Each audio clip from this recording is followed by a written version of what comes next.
రాజకీయ సంభాషణను అత్యంత నిజమైన స్థాయికి దిగదార్చారు. ముఖ్యమంత్రి స్థాయిలో స్పీకర్ కూడా మీరు అన్నట్టు ఇందాక స్పీకర్ గురించి మాట్లాడుతున్నారు. తమ్మినేని సీతారాము స్పీకర్ కానించి మొదలు పెడితే అందరూ కూడా. ఎందుకంటే నీకు భాష లేకపోతే కదా పద్ధతులు ఓకే, విమర్శించడానికి కూడా కటుగా విమర్శలు చాలా చేయొచ్చు, కటుగా మాట్లాడడానికి విమర్శించడానికి పదజాలం లేక కాదు కదా. ఆ పదాలు వదిలిపెట్టుకొని మీరు భూతల స్థాయికి, నీచమైన స్థాయికి దిగజారి మాట్లాడి మీరు మాట్లాడితే ఏమైంది, అవతల వాళ్ళు మాట్లాడి వీళ్ళు మాట్లాడి ఏమైంది, పవన్ కళ్యాణ్ ఫ్యామిలీ గురించి బదార్లు వేస్తారు, చంద్రబాబు ఫ్యామిలీ బయట వేస్తారు, చివరికి జగన్మోహన్ రెడ్డి ఫ్యామిలీని కూడా బయట వేసుకున్నారు. షర్మిల మీద కూడా మీరు విషాదం చూడండి. ఆమె ఒక సొంత చెల్లెలు, ఆమె మీద ఆమె వ్యక్తిగత జీవితం మీద కూడా విమర్శించే స్థాయికి వెళ్ళారు. ఫస్ట్ టైం ఫ్యామిలీస్ ని బయటికి లాగారు పాలిటిక్స్ లో, ఫస్ట్ టైం. అది అత్యంత దురదృష్టకరమైన. అంటే ఇక్కడ ఇంకోటి సార్, వైఎస్ వివేకానందరెడ్డి హత్య కేసు కూడా ఈ ఎన్నికల తీర్పులో ఏదైనా భూమిక పోషించిందా? డెఫినెట్ గా పోషించింది. నేను ఎందుకు చెప్తానంటే పీపుల్ నాట్ డైజెస్టెడ్. వివేకానంద రెడ్డిని చంపడం అనే దాన్ని ప్రజలు జీర్ణించుకోలేదు. ఇవాళ ఆయన పులివెందులో కూడా మెజారిటీ తగ్గిందని చెప్పి తగ్గింది, వాస్తవం. కడపలో కూడా తగ్గింది. 6 స్థానాల్లో టీడీపీ లీడ్ లో ఉంటే కడప మొత్తం జిల్లా, ఉమ్మడి జిల్లాలో 10లో 6 తెలుగుదేశం పార్టీ ఇప్పుడున్న ట్రెండ్స్ ని బట్టి 6 తెలుగుదేశం లీడ్ లో ఉంది, 4 మాత్రమే వైఎస్ఆర్సీపీ లీడ్ లో. ఇది పరిస్థితి కడప జిల్లా. ఎందుకు అట్లా వచ్చింది అంటే ఖచ్చితంగా వివేకానంద రెడ్డి హత్య చాలా ఎంత దుర్మార్గమైంది. ఎవరు చేసినారు అనే దాని మీద మీరు సరే 100 కథలు చెప్పొచ్చు, అవును, కానీ రుజువు చేయాల్సిన బాధ్యత నీకు ఉండింది కదా. 5 ఏళ్ళు ప్రభుత్వంలో ఉన్నావు కదా, family member, CM of the state, family member, మీ సొంత చిన్న అన్న, మీకు అందరికి పెద్ద దిక్కులాగా ఉన్నాడు, మీ నాన్న తర్వాత అంత దిక్కులాగా ఉన్నాడు. అట్లాంటి చంపితే ఎవరు చంపినో వాడిని పట్టుకొని లోపలేయాల్సిన పని లేదా, రుజువు చేయాల్సిన పని లేదా, అది వదిలిపెట్టినావు. ఆయన మీద ఎవరో పిల్లవాడు సినిమా తీసినాడు, ఈడు మన రామ్ గోపాల్ తీస్తే 10 లక్షల మంది చూడలే, వ్యూహం అని చాలా వివాదాలు సృష్టించి దానికి ఇంత అంత అని పెద్ద షో పుటప్ చేసినాడు. ఎవరు చూడలేదు దాన్ని పట్టుకున్న వివేకం అనే సినిమా నేను అక్కడ అమెరికాలో ఉన్నప్పుడు చూసిన. 3 కోట్ల మంది చూశారు. ఎంత అద్భుతంగా దాన్ని చేసినాడంటే ఛార్జ్ షీట్ ముందు పెట్టుకొని. చూసిన వాడు ఎవడు కూడా సరే జగన్మోహన్ రెడ్డికి ఓటేయడు, పక్కా చెప్తున్నా, జగన్మోహన్ రెడ్డికి ఓటేయడు. ఇది కుట్ర చేసి ఆయన ఫ్యామిలీనే ఈయన చంపించారు అనే దాన్ని ఎస్టాబ్లిష్ చేసినాడు. అది మరి జనానికి అర్థమవుతున్నది, నీకు అర్థం కాలేదు అంతే. ఏమి చేసినా చెల్లిపోతుంది, నా దగ్గర డబ్బులు ఉన్నాయి, నేను డబ్బులతోటి మేనేజ్ చేస్తా, నేను ఐ కెన్ మేనేజ్ ఎనీథింగ్ అని ఒక దుర్మార్గపు ఆలోచన విధానంతో ఈ ఎన్నికలకు వచ్చినారు. అట్లే మాట్లాడినారు, అట్లే సర్వేలు గిర్వేలు అన్ని. అసలు ఎంత నాకు పొద్దున ఎవరు చెప్తున్నారు, ఒక కామన్ మ్యాన్ పొద్దున ఎన్నికల ఫలితాలు స్టార్ట్ కాగానే ఆయన గత ఎన్నికల్లో వైఎస్ఆర్సీపీకి వీరాభిమానిగా పనిచేసి ఓట్లు వేయించినోడు ఆయన రెడ్డి. ఆయన వచ్చేసి ఆయన చాలా తరచు ఏమైందన్నా వస్తుందా పోతుందని మాట్లాడుతూ ఉన్నాడు. లేదు జగన్ ఓడిపోతున్నాడు ఈసారి అని చెప్పి, లేదన్నా ఇట్లా చెప్పినాడు ఆ సర్వేలు గిర్వేలు ఆరామస్థాన్ సర్వే అన్ని పట్టుకొని వాళ్ళు భయపడతా ఉన్నారు. ఇలా పొద్దున 11 గంటలకు ట్రెండ్స్ అవన్నీ చూసి వేసి అప్పుడు కూడా అన్న ఇప్పుడైతే మంచిగా సంతోషంగా ఉందన్న, ఇట్నే ఉంటాయా అన్న ఇట్లే ఉంటాయి, పక్కా ఓడిపోతున్నాడు అని చెప్పాను. అంటే అన్న, ఆంధ్ర ప్రజల్లో బుద్ధిమంతులు, వివేకవంతులు, విచక్షణ కలిగిన వాళ్ళు ఉన్నారు అని చెప్పేసి రుజువైందన్న, ప్రజాస్వామ్యం బతికిందని రుజువైందన్న, ఈయన పీడ పోతుంది అని చాలా మంది అంటే దుర్మార్గుడి పాలన నుంచి విముక్తి పొందామని కూడా ట్రోల్ చేస్తున్నారు. అతను మద్దతుగా పనిచేసిన వాడు ఆ మాట మాట్లాడుతున్నాడంటే నువ్వు ఏం సంపాదించినావు, ఏం అభిమానం సంపాదించినావు, ఎవరి కోసం పనిచేసినావు? అందుకని ఇవాళ ఆంధ్రప్రదేశ్కు ఇది ఒక మంచి పరిణామం. సరే ఆడ బీజేపీతో ఉన్నారా వీళ్ళతో ఉన్నారా అనే దాంతో చాలా మందికి విభేదాలు ఉండొచ్చు. బీజేపీతో ఉండడం అనేది నాలాంటి వాళ్ళకు కూడా ఎవరికి నచ్చలే. ఎందుకంటే చాలా మంది బీజేపీ కానీ అది ఒక రాజకీయ అవసరం లేండి సార్. అంటే చంద్రబాబు నాయుడుకి అది ఒక తప్పనిసరి పరిస్థితుల్లో చంద్రబాబు నాయుడును అష్టదిగ్బంధం చేసి, కాలు కదపకుండా చేసి, ఆయనకు డబ్బులు అందకుండా చేసి, ఆయన కార్యకర్తలను నిర్బంధించి కట్టడి చేసి ఎన్నికల్లో గెలవాలని ఒక కుట్ర ఈయన తయారు చేసుకున్నాడు అని చెప్పి ఆయనకు తెలవడం చంద్రబాబు నాయుడుకు తెలిసింది. తెలిసిన నేపథ్యంలోనే ఈసారి మనం మోడీ సపోర్ట్ లేకపోతే మనకు డబ్బులు రానియరు, మన కాలు గదపనియరు, మనల్ని అసలు మెసల్నియడు, మనల్ని దారుణంగా ఓడిస్తాడు అని చెప్పేసి భయపడ్డాడు ఆయన. భయపడి ఈ పవన్ కళ్యాణ్ అంతా పోగేసేసి ఈ కూటమిలోకి ఎంటర్ అయినాడు. ఏ పరిస్థితిలో ఎంటర్ అయినాడో మనకు తెలుసు కాబట్టి నేను దాంట్లో వెళ్ళట్లే. అయినా కానీ బీజేపీతో పొత్తు పెట్టుకోవడం అనేది తప్పని నేను భావిస్తూ ఉంటాను. ఎందుకంటే ఆంధ్రప్రదేశ్కి ఏదైనా ద్రోహం చేసింది, నష్టం చేసిందంటే బీజేపీ చేసింది. తెలుగు రాష్ట్రాలకు చేసింది బీజేపీ. ఇప్పటికైనా ఇంకోటి సార్, ఈ ఆంధ్రప్రదేశ్ ఎన్నికల ఫలితాల్లో షర్మిల పాత్ర ఎంత ఉందంటారు? యాజ్ ఏ ఒక ఆమె గమనిస్తున్నారు మీరు, ఆమె ఆంధ్రప్రదేశ్కి వెళ్ళడము, జగన్ కు వ్యతిరేకంగా, ముఖ్యంగా పులివెందల్లో కడపలో ఎంపీగా పోటీ చేశారు. ఇప్పుడు ఆ అమ్మాయి ఓట్లు చీల్చడం వల్ల ఈయన ఓడిపోయిందని చెప్పడానికి పెద్దగా పునాది ఏమి లేదు కానీ ఆ అమ్మాయి చేసిన ప్రచారం చాలా అద్భుతంగా చేశారు, కరెక్ట్ గా పెట్టింది. అవును, ఎక్కడ కాంప్రమైజ్ కాలే. అవన్నీ కూడా జనానికి నచ్చాయి, క్యాచప్ అయినాయి, జనానికి కన్విన్స్ అయ్యాయి. అదే షర్మిల చేసిన ఆరోపణలు వచ్చు, ప్రచారం కావచ్చు, అవి ఈ కూటమికి ఉపయోగపడ్డాయి, ఖచ్చితంగా ఉపయోగపడ్డాయి, అందులో అనుభవం లేదు. ఎప్పుడైనా సరే యాంటీ ఎస్టాబ్లిష్మెంట్ సెంటిమెంట్ అనేది ఒకటి క్రియేట్ చేస్తే అది ఎవరికి ఉపయోగపడుతుంది అంటే బలంగా ఎవడగొట్లాడుతున్నాడో వానికి ఉపయోగపడుతుంది. ఈ అమ్మాయి ఆ యాంటీ ఎస్టాబ్లిష్మెంట్ సెంటిమెంట్ను వాళ్ళ సొంత అన్న మీదనే దాడి చేసి ఈ విషయాలన్నీ బయటపెట్టి మాట్లాడుతూ ఉంటే, చంపించినాడు అంతా అనే విషయం కూడా చెప్తా ఉంటే దాని అర్థం ఎవరికి ఉపయోగపడుతుంది? డెఫినెట్ గా అవతల గెలిచడానికి వేస్తాం. ఈమె గెలవదు కదా, ఈమె గెలవదు ఒకవేళ కేస్తే కూడా. అందుకని గెలిచడానికి వేసినారు. అందుకని ఖచ్చితంగా ఆమె పాత్ర క్యాటలిస్ట్ పాత్ర అంటుంది, ఒక ప్రేరక శక్తి అంటాం, ప్రేరక శక్తి లాగా పనిచేసింది, నిలిచారు. జగన్ కు వ్యతిరేకంగా అభిప్రాయాలని మలచడంలో ఆమె కూడా పాత్ర ఉన్నది. ఇంకోటి సార్, ఇంకోటి పవన్ కళ్యాణ్ రోల్ ను మీరు ఎట్లా డిఫైన్ చేస్తారు ఈ ఎన్నికల్లో? పర్టికులర్ అతన్ని చాలా రెచ్చగొట్టారు వైసీపీ వాళ్ళు, 3 పెళ్లిళ్ళని, పావలా అని, ప్యాకేజీ స్టార్ అని. ఈసారి ఒక చోట కూడా మొన్నటి వరకు ఎట్లా ప్రచారం చేశారు? చంద్రబాబు నాయుడు కుప్పంలో ఓడిపోతున్నాడు, పవన్ కళ్యాణ్ పిఠాపురంలో ఓడిపోతున్నాడు, ఈసారి లోకేష్ కి డిపాజిట్ రాదు, ఇట్లా రెచ్చగొట్టారు. సో ఈ పరిస్థితుల్లో అతన్ని చంద్రబాబు అరెస్ట్ తర్వాత అతను పరామర్శకు వెళ్తుంటే కూడా అడ్డుకున్నారు. అసలు ఇదంతా ఎక్కడ ఒక ఓవర్ కాన్ఫిడెన్స్ ఎక్కడ అంటే, నేను చెప్తే జనం వింటారు, నా కోసం జనం, నేను ఎట్లా మాట్లాడితే అట్లా జనానికి ఎక్కుతున్నది అని పిచ్చి భ్రమ ఈయనకు ఏర్పడింది. ఆ ఏర్పడి దాంట్లో నుంచి ఈ మిగతా వాళ్ళంతా అసలు అల్పులు నీచులు అన్నట్టుగా తీసేసే ఒక ధోరణి అతను అలవర్చుకున్నాడు. అట్లాగే పవన్ కళ్యాణ్ విషయంలో చాలా అడ్డగోలుగా మాట్లాడారు, చాలా అడ్డగోలుగా. ముఖ్యమంత్రి స్థాయిలో ఉండి మాట్లాడకూడదు లీడరు, ఒక పార్టీ లీడర్, ఒక పార్టీ లీడరు, ఆయన ఒక పార్టీ లీడర్. పవన్ కళ్యాణ్ ను రెచ్చగొట్టి మరి పొత్తు పెట్టుకునేలాగా చేయడంలో జగన్ అదేదో భస్మాసు రాష్ట్రం లాగా వాడుకున్నారా పవన్ కళ్యాణ్ అనిపిస్తుంది చూస్తుంటే. ఖచ్చితంగా అదొక ఆత్మ వినాశకరమైన అప్రోచ్ అంటారే. అవును, అతను ఒక పార్టీ లీడరు, నీతో సమానమైన పార్టీ కాదనేది వేరే విషయం. ఒక పార్టీ అతనికి పోయినసారి 50% వచ్చిందా, 6% ఓటు వచ్చింది, 6% ఓటు వచ్చింది. అట్లాంటి లీడర్ ను పట్టుకొని అతని తర్వాత ఒక కమ్యూనిటీ లీడర్ గా ప్రయత్నం చేశారు.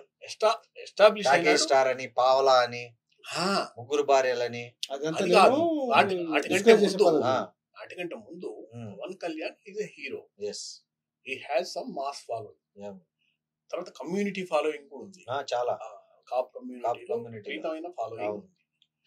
మీరు ఆయన్ను రెచ్చగొట్టి నీకు ఆ కమ్యూనిటీ పవన్ కళ్యాణ్ అభిమానించే కమ్యూనిటీ నీకు పోయిన ఎలక్షన్స్ లో నీకు సపోర్ట్ చేసింది. అవును, అందువల్లే అన్ని సీట్లు వచ్చాయి, అందువల్ల నువ్వు అన్ని సీట్లు గెలిచినావు. అవును, అప్పుడు పవన్ కళ్యాణ్కి వేయలే ఓట్లు, అవును, నీకేసినారు ఓట్లు. కరెక్ట్.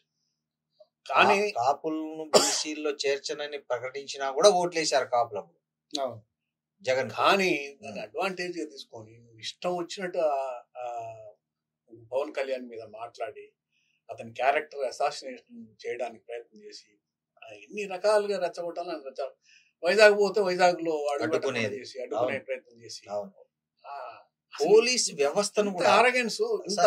మీరు చూశారు ఈ 5 ఏళ్లలో సిఐడి అనండి, పోలీస్ వ్యవస్థను అనండి, జగన్ ఒక ఎవ్వరు దాన్ని చెరిపేయలేని ఒక కింది స్థాయి దానికి దిగజార్చాడు అనిపిస్తుంది. పార్టీ యంత్రాంగం కింద మార్చేసాడు, పార్టీ యంత్రాంగం లాగా మార్చేసాడు.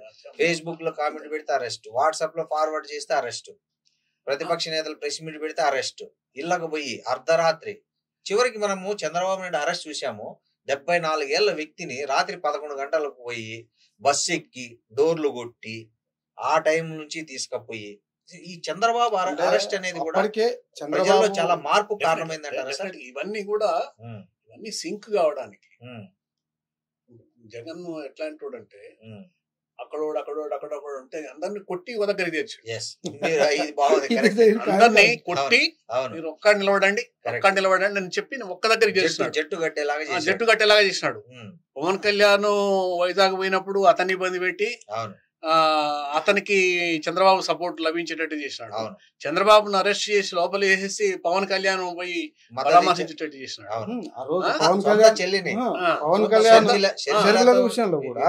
విభేదాలు వచ్చి ఆమె బయటకు వచ్చి నిన్నే తిట్టేలాగా చేసుకున్నాడు. లాస్ట్ తల్లి కూడా అదే చేసినాడు. పవన్ కళ్యాణ్ అన్కండిషనల్ పోయాడు కదా. తర్వాత వీళ్ళందరూ పోయి బీజేపీ శరణొచ్చి బీజేపీ మద్దతు తీసుకొని కూటమి ఏర్పడేలాగా చేసినాం. ఇదంతా ఒక జగన్ కృషే. కూటమి ఏర్పడము, ఈ సునామీ రావడం అంతా జగన్ కృషి అంటారు. వైఎస్ఆర్సీపీ ఓటమికి జగనే కారకుడు, వాళ్ళ ఐక్యం కావడానికి జగనే కారకుడు. అంటే అన్న మీరు ఒకటి చెప్పండి, ఈ ఎన్నికలు ఎలా జరిగాయని చెప్పొచ్చు మనం? అంటే జగన్ వర్సెస్ చంద్రబాబు జరిగాయా, జగన్ వర్సెస్ యాంటీ జగన్ జరిగాయంటారా? Jagan versus anti Jagan. Correct చెప్పారు. జగన్ వర్సెస్ యాంటీ జగన్ తప్ప ఇంకొకటి కాదు. వాళ్ళ సానుకూలత కాదు. ఎందుకంటే చంద్రబాబు నాయుడు మీద విమర్శ ఉంది. ఈ దరిదాపు సన్నాసి ఫస్ట్ డైరెక్ట్ ఒక రాజధాని కట్టుంటే తలనొప్పులు వచ్చేవి కావనేటువంటి ఉంది. ఈయనేంది సింగపూర్ హంగులు మొత్తం ఉడిపించి ఏం చేశాడు, 5 సంవత్సరాలు కాలయాపన చేశాడు. కట్ల అది కట్లే పోలవరం పూర్తి కాల. దాంతో ఇతను వచ్చి పోలవరం డిస్టర్బ్ చేశాడు. పోలవరము కంప్లీట్ కాలే, రివర్స్ టెండరింగ్ అనే పెద్ద పెద్ద బిల్డప్లు ఇచ్చా నేను అది చేశాడు. ఈ రాజధాని 3 ముక్కలు చేశాడు. కారణం ఎవరు? చంద్రబాబే కారణం. అమరావతి నిర్మాణం కాకపోవడానికి చంద్రబాబు చేసినటువంటి హైటెక్ అంగులకు కారణం. ఒక సెక్రటేరియట్ ఆ దాంట్లో నేను 5 ఏళ్ళు పరిపాలించాడు కదా. పరిపాలించడం వేరు, కానీ ఇతను 3 రాజధానుల నినాదం తీసుకురావడానికి తోడ్పడదు కదా. అదే నేనేది కదా. 3 రాజధానులు ఆయన కట్టకపోవడానికి సంబంధం లేదు. అవును, ఇతని వికృతమైన ఆలోచన. చెప్పండి, పాత వెనకటికి సంజీవరెడ్డి, టంగుటూరి ప్రకాశం ఆ కాలపు నాటి ఏంటంటే ఒక కులం వల్ల ప్రాంతం ఇది. ఆ కులం వల్ల ప్రాంతం అయితే రామకృష్ణ అంటే ఎట్ట గెలుస్తాడు మంగళగిరిలో, ఎట్లా గెలుస్తాడు? వినుకొండ, నర్సరావుపేట ఎట్లా గెలుస్తాడు? అన్ని ఎవరు అన్ని కులాలు ఉన్నాయా? అన్ని కులాలు. అవును సార్, అర్థం లేని ఒక తీసుకొచ్చి డామినేషన్ ఉండొచ్చు, అన్ని కులాలు ఉంటాయి. ఇప్పుడు ఈ జగన్ చేసిన ఈ పని వల్ల ఒక రెడ్డి కమ్యూనిటీకి ఆంధ్రప్రదేశ్ లో పర్మనెంట్ గా ఒక స్కోప్ పోయిందంటారా? మళ్ళీ అది రావడానికి ఎంత టైం పట్టే అవకాశం ఉంది? మళ్ళా ఒక ఎవరన్నా క్రెడిబుల్ లీడరు వచ్చి చేస్తే తప్ప రెడ్డి కమ్యూనిటీకి ఉన్న రాజకీయ ఆధిపత్యము, దాని పరువు ప్రతిష్ట అంతా ఈయన మసకబార్చాడు, దెబ్బతీసినాడు. ఇంత ఇడియాటిక్ గా, ఇంత ఫులిష్ గా పరిపాలిస్తాడని చెప్పి ఎవరు ఊహించలేదు. అది కూడా రాజశేఖర రెడ్డి లాంటి డైనమిక్ లీడర్ కొడుకు 5 ఏళ్లలో ఇంత అప్రతిష్ట మూత కట్టుకుంటాడని ఎవరు ఊహించలేదు. అది ఆ కమ్యూనిటీకి సంబంధించి మాత్రం ఒక పర్మనెంట్ డ్యామేజ్ అయితే చేసి పెట్టినాడు. ఇట్లా ఉంటది వీళ్ళ పరిపాలన అనేది చేసి పెట్టినాడు. ఫ్యాక్షన్ పరిపాలన. ఇంతకుముందు చెప్పినట్టు చంద్రబాబు నాయుడు మీద ఒక ముద్ర ఉంది, ఈయనంతా సినిమాలు చూపించి టైం కాలయాపన చేసినాడు ఉంది కదా. అంతకన్నా అనేక రెట్ల ఫెయిల్యూరు ఈయన మూట కట్టుకున్నాడు. ఈసారి డెఫినెట్ గా ఈసారి మళ్ళీ ఈ కూటమి గెలవడం వల్ల ఆంధ్ర రాష్ట్రానికి మంచి జరుగుతుందని అయితే నాకు నమ్మకం. సార్ ఈ వైసీపీ భవిష్యత్తు ఏంది సార్? అంటే ఈ వచ్చే 5 ఏళ్లలో వైసీపీ భవిష్యత్తు, జగన్ భవిష్యత్తు ఎలా ఉండబోతుందని అంచనా వేస్తుంది? నాకు తెలిసి డెఫినెట్ గా పెద్ద ఒక కాన్ఫ్లిక్ట్ అయితే కొనసాగుతుంది. ఎందుకంటే 16 మందికి మించి గెలిచే పరిస్థితులు కనపడలేదు. ఈయన చాలా బిహేవ్ చేసినాడు కదా, చాలా దారుణంగా బిహేవ్ చేసినాడు. అవును, చాలా దారుణంగా బిహేవ్ చేసినాడు, చాలా వాళ్ళని అవమానించినాడు, డిస్టర్బెన్స్ క్రియేట్ చేసి పెట్టినాడు. అంటే మర్యాద, ఇది లైన్ మర్యాదలకు, రాజకీయ మర్యాదలకు డెమోక్రసీలో ఉండాల్సిన ఒక లక్ష్మణ రేఖ ఉంటది కదా, ఆ లక్ష్మణ రేఖను చెరిపేసేసి అన్ని పనికి మాలిన పనులు చేసినాడు. ఇప్పుడు వాడు రామకృష్ణరాజు అనేవాడిని కొట్టడము, లైవ్ లో చూడడం, ఆనందించడము, ఏంది అది అసలు? వాడు ఒక ఎస్సీని డ్రైవర్ చంపి వాడు తీసుకొచ్చి డోర్ డెలివరీ డాక్టర్ అడిగాడు, మాస్కులు లేవని చెప్తే ఆ డాక్టర్ ను చంపేయడం. అవును, అసలు ఇట్లాంటి పరిణామాలు ఎన్నున్నాయో, చాలా ఉన్నాయి సార్. ఏదో గొప్ప ప్రకాశం జిల్లాలో ఒక పిల్లగాడు మా అక్కని ఎందుకు ఏడిపించినారంటే వాడిని పెట్రోల్ పోసి తగలబెట్టారు. తర్వాత ఇతను ఇంకొక మాట చెప్పాలి, గట్టిగా చెప్పాలి, ఈయన ఏదో సోషల్ ఇంజనీరింగ్ చేస్తున్నాడు. ప్రొఫెసర్ నాగేశ్వరరావు లాంటి మేధావులు కూడా దాన్ని పదే చాలా మంది సోషల్ ఇంజనీరింగ్, సోషల్ పొల్యూషన్, కొత్త కొత్త పదాలు కనిపెట్టేసి ఆయన అంబేద్కర్ ను చేసి నిలబెట్టడానికి చాలా ప్రయత్నం చేశారు. ట్రాష్, పక్కా ట్రాష్. నీ చుట్టూ 100-200 మంది రెడ్లను పెట్టుకొని కీలకమైన అనేక పొజిషన్స్ లో ప్రాజెక్టులు, ఆదాయాలంతానే కాంట్రాక్టర్లు అందరూ నీ కమ్యూనిటీ పెట్టుకొని నేను సోషల్ ఇంజనీరింగ్ చేస్తున్నా అంటే, ఇప్పుడు ఏమంటారు కదా,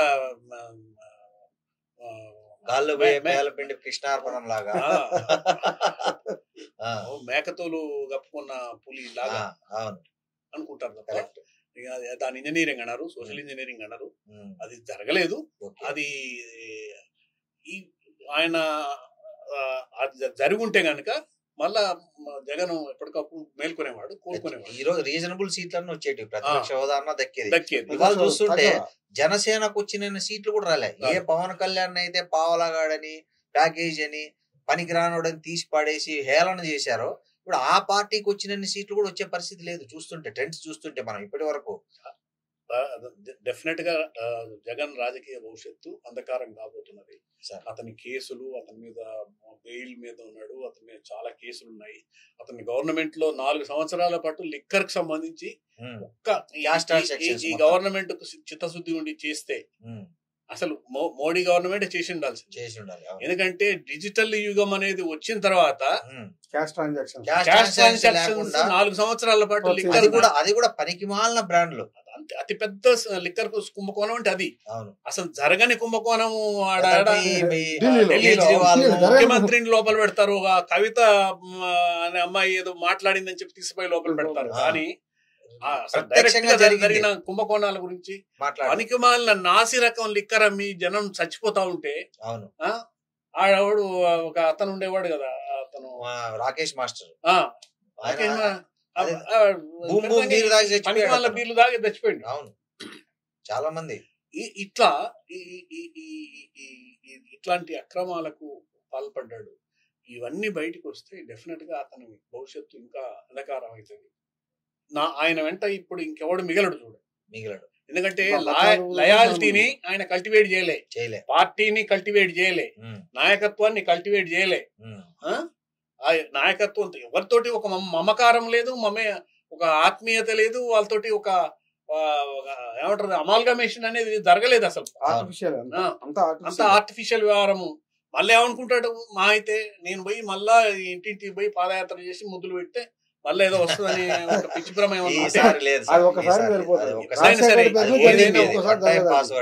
ఏదైనా సరే ఒకసారి అదే మంత్రం 100 సార్లు మాట చదివితే దానికి ఏం ప్రయోజనం ఉండదు.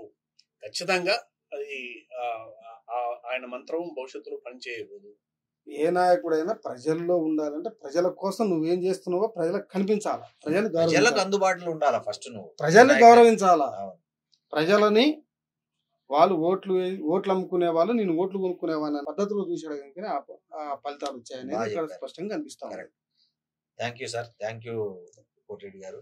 ఇది ఆంధ్రప్రదేశ్ కు సంబంధించి జగన్ ఘోర తప్పిదాలు చేస్తూ ఇవాళ రివర్స్ కాదు కదా, కనీసం ప్రతిపక్ష హోదా కూడా కష్టపడే పరిస్థితిలో ఓటమి చవిచూసిపోతుంది. ఇది కేవలం జగన్ స్వయకృతాపరాధమే అని చెప్తున్నారు విశ్లేషకులు. అదే విధంగా ఈ వచ్చే 5 ఏళ్ల కాలంలో జగన్ పార్టీ కానీ జగన్ పార్టీలో ఉన్నటువంటి వ్యక్తులు కానీ కూడా ఆ పార్టీలో ఉండే అవకాశాలు కూడా లేదు. వైఎస్ఆర్ కాంగ్రెస్ పార్టీ ఒక దాదాపు తుడుచుకుపెట్టుకుపోయిన ఒక పరిస్థితి అయితే ఇవాళ రిజల్ట్ ద్వారా స్పష్టమవుతుంది అంటున్నారు.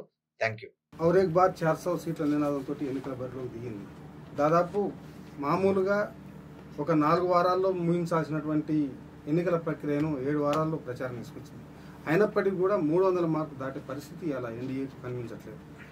అదేవిధంగా కాంగ్రెస్ అధికారంలోకి వచ్చే పరిస్థితి కనిపించడం లేదు, కానీ అనుభవంగా పుంజుకుంది. ఉత్తర భారతదేశం బీజేపీ మాకు కంచుకోవడానుకుంటున్నటువంటి ఉత్తర భారతదేశంలోనే ఇవాళ బీజేపీకి ఎదురవుతా ఉంది. అయోధ్య రామ మందిరాన్ని నిర్మించాం అని చెప్పి ఈ మొత్తం తలంబరాన్ని దేశవ్యాప్తంగా పంచినటువంటి బీజేపీ అదే అయోధ్యలో ఓడిపోయింది. ఈ యొక్క పరిణామాలని మనం ఎలా చూడాల్సి ఉంటుంది? వాస్తవానికి ఈసారి యాంటీ ఇన్కంబెన్సీ తీవ్రంగా ఉంది మోడీకి వ్యతిరేకంగా. ఎందుకంటే మోడీ ఏమీ గొప్ప విజయాలు ఏమి సాధించలేదు. ఎప్పటికప్పుడు కొత్తగా అప్పులు తీసుకుంటూ పోవడము, అప్పులు తప్పులు చేసుకుంటూ జనాన్ని మభ్యపెట్టే ప్రయత్నం చేస్తూ వచ్చాడు. ఆయన ఆర్థిక రంగంలో, సామాజిక రంగంలో ఆయన తప్పిదాలని దాచిపెట్టుకోవడానికి ఒక మతావేశంతో కూడిన నినాదాలను ముందుకు తీసుకొచ్చేసి వాటితోటి జనాన్ని మభ్యపెట్టి గెలవాలనే ప్రయత్నం ఆయన భరితంగా చేసినాడు. సక్సెస్ అయినాడు కూడా టు సమ్ ఎక్స్టెంట్. ఆయనకు ఈసారి పూర్తి మెజారిటీ వచ్చే క్వశ్చనే లేదు, 400 సీట్లు వచ్చే క్వశ్చనే లేదు, 300 సీట్లు కూడా రావు అని నేనే బలంగా నమ్ముతూ వచ్చిన మొదటి నుంచి. ఇదే విధాత ఛానల్లో విధాత దీంట్లో కూడా స్పష్టంగా చెప్పినాం చాలాసార్లు. నార్త్ ఇండియా గురించి, సౌత్ ఇండియా గురించి. నార్త్ ఇండియాలో ఆయనకు రిజెక్షన్ మొదలైంది అని చెప్పేసి కూడా చెప్పాం. దాదాపు 6 మాసాల కిందనే మనం చెప్పినాం. పోయినసారి 303 స్థానాలు గెలుచుకున్నాడు ఒక్కడే భారతీయ జనతా పార్టీ. అంటే దాదాపు 1989 తర్వాత మళ్ళా ఒకే పార్టీ అధికారంలో ఉండడం అనేది 2019లోనే జరిగింది. మోడీ దాదాపు 30 ఏళ్ల తర్వాత మళ్ళా ఏకపార్టీ పాలన అనేది వచ్చింది. ఆ ఏకపార్టీ పాలన మళ్ళీ అంతమైంది ఈ ఎన్నికల్లో. అది స్పష్టంగా కనిపిస్తుంది. బీజేపీ ఏకపార్టీ పాలన, ఏకవ్యక్తి పాలన అనేది ఈ ఎన్నికల్లో అంతమైంది. ఖచ్చితంగా ఎన్డీఏకు 240-250 స్థానాలకు మించి రావు అనే అభిప్రాయం కూడా నేనైతే ఇంతకుముందే చెప్పి ఉన్నా. నిజానికి పాత ఎన్డీఏ ప్రకారం అయితే అంతకు మించి వచ్చే అవకాశాలు లేవు. కొత్తగా ఆయన ఆంధ్రప్రదేశ్లో తెలుగుదేశాన్ని కలుపుకోవడం వల్ల ఒక 20 స్థానాలు, 21 సీట్స్ అదనంగా సమకూర్చుకున్నాడు. తెలంగాణలో బీఆర్ఎస్ బలహీనపడిపోయి ఆ గ్రౌండ్ అంతా వాళ్ళకు దక్కడం వల్ల ఇక్కడ ఒక 4 సీట్లు అదనంగా సంపాదించుకున్నాడు. కర్ణాటకలో అక్కడ కూడా ఈ భావోద్వేగాలకు సంబంధించిన మిస్ఇన్ఫర్మేషన్ క్యాంపెయినే చాలా నేలబారు ప్రచారం. గతంలో ఏ ప్రధాని ఏ పార్టీ చేయనంత దుర్మార్గమైన నీచమైన ప్రచారానికి దిగి చేసినాడు. అంటే ఒక ఫెయిర్ ప్లే కాకుండా స్వచ్ఛమైన పోటీ సమరం కాకుండా అధర్మ యుద్ధం అనేది చేసినాడు. అంటే అధర్మ యుద్ధం చేసిన పూర్తి స్థాయి మేయట్లేదు, ఉన్నదే తగ్గిందిగా. అధర్మ యుద్ధం చేసినాడు. అధర్మ యుద్ధం ఎట్లా అంటే ఒక్క రకంగా కాదు. ఎన్నికలు ఆయన ఇష్టారాజ్యంగా ఆయన మోడీ దొరగారు ఆయన ఎట్లా షెడ్యూల్ చేయమంటే అట్లా షెడ్యూల్ చేసినారు. రాష్ట్రాలు ముక్కలు చేసి 6, 5, 7 పెట్టి ఆయన ప్రచారానికి వీలుగా మొత్తం వ్యవస్థనంతా పండబెట్టి దాదాపు 3 మాసాల పాటు ఎన్నికల్ని స్ప్రెడ్ చేసి ప్రత్యర్థులను అసలు సీజ్ చేశారు. కాంగ్రెస్ అకౌంట్ సీజ్ చేశారు, రైల్ టికెట్ స్ప్రెడ్ చేసినాడు. దీనికంటే ముందే ప్రత్యర్థి రాజకీయ పార్టీలను అసలు ఎన్ని రకాలుగా ఇబ్బందుల పాలు చేయాలో అంత రకాల ఇబ్బందులు పాలు చేసినాడు. 2 రాష్ట్రాల ముఖ్యమంత్రుల్ని ఒక పనికిమాలిన కేసులలో ఇరికించి లోపలేసినాడు. ఒక 15 మంది 16 మంది మహారాష్ట్ర వాళ్ళు కానీ, కర్ణాటక వాళ్ళు కానీ, అస్సాం కానీ, వేరు రాష్ట్రాల్లో బెంగాల్లో అవినీతి పరులని ఈడీ కేసులు పెట్టి ఐటీ దాడులు జరిపించి అరెస్టులు చేయించిన నాయకులు వాళ్ళందరినీ బీజేపీలో చేర్చుకొని వాళ్ళ మీద కేసులన్నీ ఎత్తేసి మిగతా పార్టీలను బలహీనపరిచి డిమోరలైజ్ చేసే ప్రయత్నం ఒకటి చేసినాడు. అది బలంగా జరిగింది. అంటే మా దగ్గర ఉంటే పునీతులు, అవతల ఉంటే అవినీతి ఒకటే స్ట్రాటజీ. ఈ అధర్మ యుద్ధంలో ఇవన్నీ భాగం చేసినాడు. ముఖ్యమంత్రులను అరెస్ట్ చేయించినాడు. ప్రధాన రాజకీయ పక్షమైన కాంగ్రెస్ పార్టీకి సంబంధించిన అకౌంట్స్ సీజ్ చేయించినాడు. అంటే ఫెయిర్ ప్లే లేదు ఎక్కడ. న్యాయంగా యుద్ధం చేయడం అంటే, డెమోక్రసీలో న్యాయంగా యుద్ధం చేయడం అంటే నీకెన్ని అవకాశాలు ఉన్నాయో వాళ్ళకి అన్ని అవకాశాలు ఉండాలి. అటువంటి అవకాశాలు లేకుండా చేసే ప్రత్యర్థులకు యుద్ధాన్ని గెలవడానికి ప్రయత్నం చేశాడు. ఎన్నికల ప్రచారంలో వాడకూడని పదజాలం అంతా వాడాడు. నాకు బాగా గుర్తుంది, జస్టిస్ శ్రీకృష్ణ కమిషన్ శివసేన అభ్యర్థులు తప్పుగా మాట్లాడినారు, మతాన్ని రెచ్చగొట్టి గెలిచినారని చెప్పి ఎప్పుడు 90s ఎప్పుడో ఎంపీలను, శివసేన ఎంపీలను అనర్హతగా ప్రకటించినట్టు నాకు గుర్తు. అట్లా చేయాల్సి వస్తే మోడీని అనర్హుడిగా ప్రకటించాల్సిన సందర్భం ఇది. అన్ని అబద్ధాలు మాట్లాడినాడు. మత విద్వేషాలు రెచ్చగొట్టాడు, కుల విద్వేషాలు రెచ్చగొట్టాడు, అన్ని రకాల అబద్ధాలు ప్రచారం చేశాడు. అంటే ఇన్ని రకాల అబద్ధాల తర్వాత ముస్లిమ్స్ మీ తాలి గుంజుకోపోతాడన్నాడు, మీరు తినే భోజనము గుంజుకోపోతారని చెప్పినాడు. అసలు ఏ ప్రధాని ఇటువంటి నీచమైన స్థాయికి దిగజారి మాట్లాడలేదు ఇంతవరకు. అంతా చేస్తే, అన్ని రకాలుగా ప్రచారం చేస్తే కూడా ఆయనకు లభించిన సీట్లు 240 సీట్లు. కానీ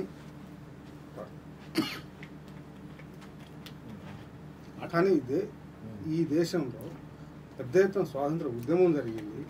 అసలు హిందూ, ముస్లిం, క్రిస్టియన్స్ కలిసి ఉద్యమాలు చేసినటువంటి ఈ దేశంలో అసలు మత ప్రాతిపదికన ఓట్లు అడిగే పరిస్థితి, ఒకప్పుడు మతం పేరు చెప్పి మాట్లాడాలంటే భయపడే పరిస్థితి నుంచి మతమే ఓట్లాడడం కోసం వచ్చే పరిస్థితి అసలు ఎందుకు, ఎట్లా క్రియేట్ అయింది? మతాన్ని మధ్య తరగతికి బాగా ఇంజెక్ట్ చేయగలిగింది బీజేపీ.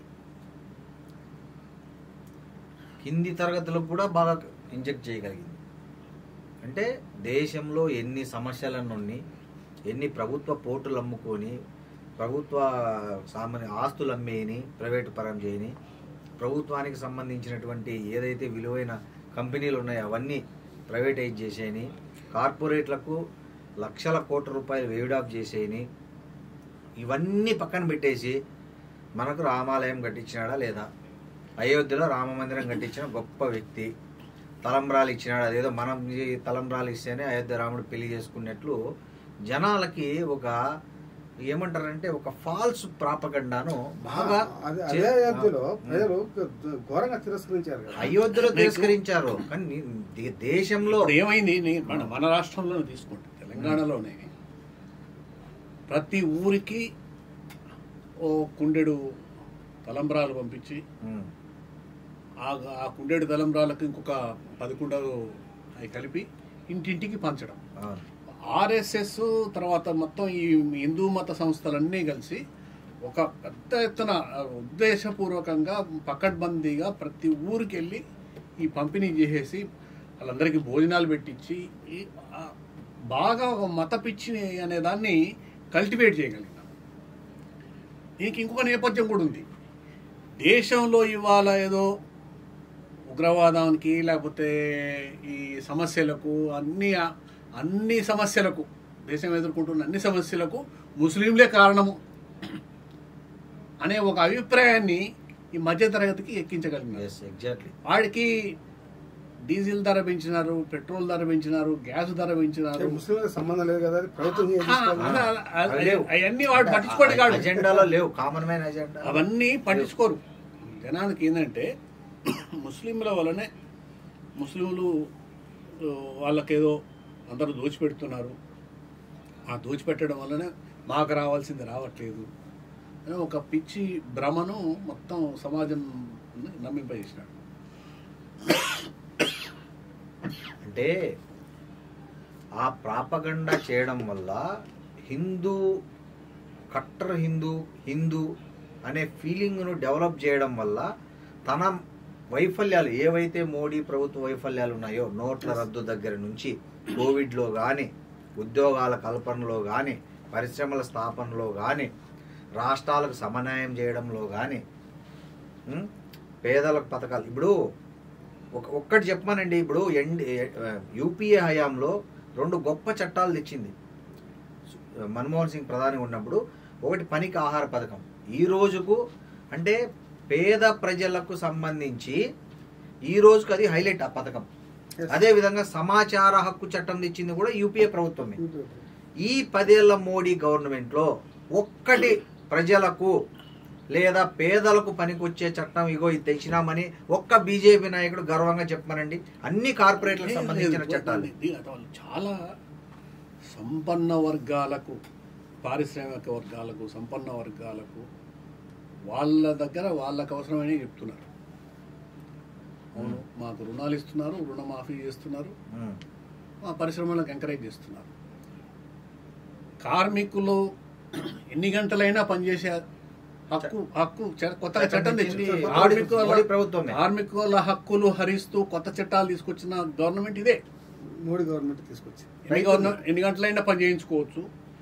300 మంది కంటే తక్కువ ఉండే కంపెనీలను ఎటువంటి నోటీసు లేకుండా ఎప్పుడంటే అప్పుడు మూసేయచ్చు. ఇట్లా ఇంతకుముందు 42 గంటలు 46 గంటల పని గంటలు ఉంటే దాన్ని ఇప్పుడు 60 గంటలు చేసుకునే అవకాశం ఉంది.